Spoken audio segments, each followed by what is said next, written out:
Kalau kita ngomongin soal DPR, pasti banyak yang langsung kepikiran gedung di Senayan, kursi empuk, atau berita-berita panas soal rapat dan undang-undang atau kasus-kasus yang pernah terjadi di dalam DPR. Entah itu korupsi, penyelewengan dana, atau mereka yang tidur saat rapat-rapat penting. Tapi pernah nggak sih kepikiran, seberapa penting sebenarnya DPR buat hidup kita sehari-hari?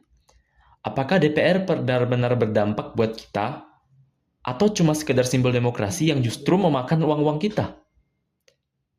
Nah, di video ini, mari kita coba membahas satu persatu.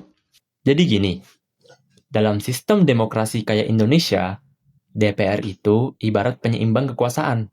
Pertama, mereka dipilih lewat pemilu. Artinya, secara teori, mereka adalah wakil suara rakyat. Jadi, aspirasi masyarakat seharusnya bisa dibawa masuk ke dalam parlemen. Kedua, DPR punya fungsi bikin undang-undang bareng pemerintah. Kalau DPR nggak ada, semua aturan negara bisa langsung dibuat pemerintah. Kedengarannya sih lebih cepat. Tapi ya sebenarnya resikonya sangat besar. Karena tanpa DPR, nggak ada yang bisa ngerem kalau kebijakan pemerintah kelewat jauh. Ketiga, DPR juga punya tugas ngawasin kerja pemerintah. Dari kebijakan, program, sampai cara pakai anggaran negara. Jadi ada yang jagain, biar nggak semaunya sendiri. Dan terakhir, soal duit. Setiap rupiah dan pajak rakyat itu disahkan lewat DPR.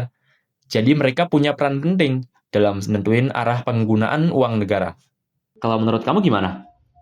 Apakah DPR di Indonesia sudah cukup mewakili suara rakyat? Atau justru mereka malah mewakili suara-suara partai dan jauh banget dari harapan?